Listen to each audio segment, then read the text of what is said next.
और हमारे transformers down हुए हैं, उनको रिस्टोर करने के लिए हमने तुरंत कहा है कि जल्दी से जल्दी कोशिश करिए। और मुझे इस बात की खुशी है कि बड़े युद्ध स्तर पर जो है रेस्टोरेशन का काम चल रहा है, चाहे वो रोड्स की बात है, चाहे वो वाटर सप्लाई स्कीम्स की बात है, चाहे वो हमारी पावर सप्लाई की बात है।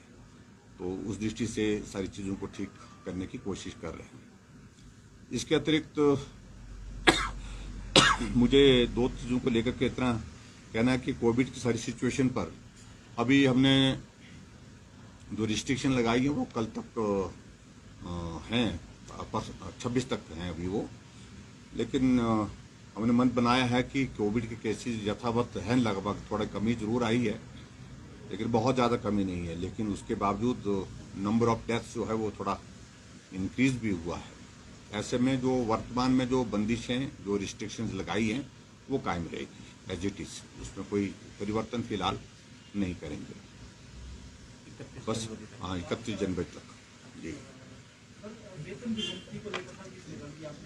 ठीक है। वो बातचीत हुई है, उसके लिए वर्कआउट कर रहे हैं चीज़ों को कैसे ठीक किया जा सकता है, कि कर्मचारियों की एक बहुत महत्वपूर्ण भूमिका है हिमाचल प्रदेश में, और किसी कर्मचारी वर्ग को कोई क्षति पहुंचाने का, नुकसान पहुंचाने का कोई भी लक्ष्य नहीं है सरकार का।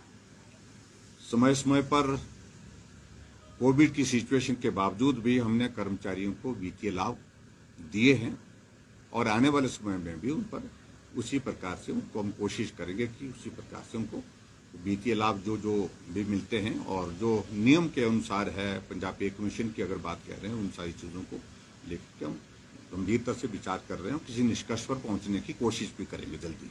सोनापुर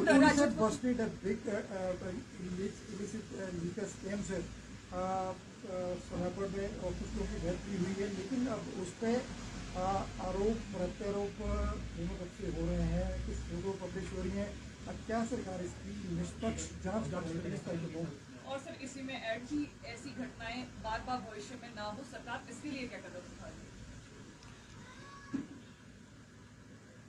सरकार ने सारे विषय को बड़ा गंभीरता से लिया है और हमने ये भी सुनिश्चित किया है कि जो ऑर्गेनाइज्ड क्राइम के शेप में ये सारा धंधा जो चल रहा था, ऐसी कार्यवाही की जाए जो आने वाले समय के लिए एक उदाहरण बने। और मैं समझता हूं कि राजनीतिक दृष्टि से जो कुछ लोग अनावश्यक रूप से बोल रहे हैं उनको सब्र करना चाहिए।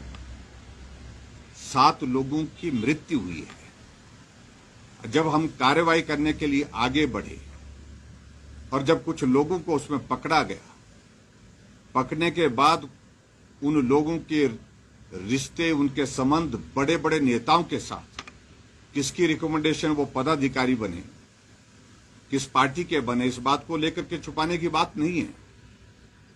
और मैं इतना ही कहना चाह रहा हूं, जो हमारे कांग्रेस के नेता जो बहुत ऊंची ऊंची बात कह रहे थे, कृपया झांक करके देखें, आज सत्ता में नहीं है, उसके बावजूद भी उनकी हिम्मत और हौसले, उनके लोगों के, उनके पदाधिकारियों के, किस प्रकार से एक ऑर्गेनाइज क्राइम करने के लिए जिसमें 7 लोगों की जान गई है, उसमें उनकी संलिप्तता पाई जा रही है। इसलिए बोलने से पहले 10 बार सोच लेना चाहिए। जहां विपक्ष के नेता इस बात का जिक्र कर रहे हैं कि शुरुआत जयराम ने की है और हम खत्म करेंगे, क्या खत्म करेंगे? क्राइम को खत्म करने का हमारा एक लक्ष्य है, हम उसको खत्म करने जा रहे हैं। जयराम का लक्ष्य किसी व्यक्ति विशेष के लिए नहीं है। 7 लोगों की जान गई है और उस पर प्रश्न खड़ा कर रहे हैं कि उन लोगों को आपने कंपनसेशन दिया। मेरा मानना है कि वो 7 लोग जो है उस साजिश में शामिल नहीं थे, लेकिन साजिश के शिकार हो गए, जिनको जीवन खोना पड़ा। उनके परिवार है, उनके रिश्तेदार हैं, उनके बच्चे हैं, स्कूल में पढ़ते हैं, छोटे छोटे बच्चे हैं। उनके मदद करने की दृष्टि से हमने इस सारी बात को सोचा है, लेकिन उन लोगों को, कांग्रेस के नेताओं को इस बात को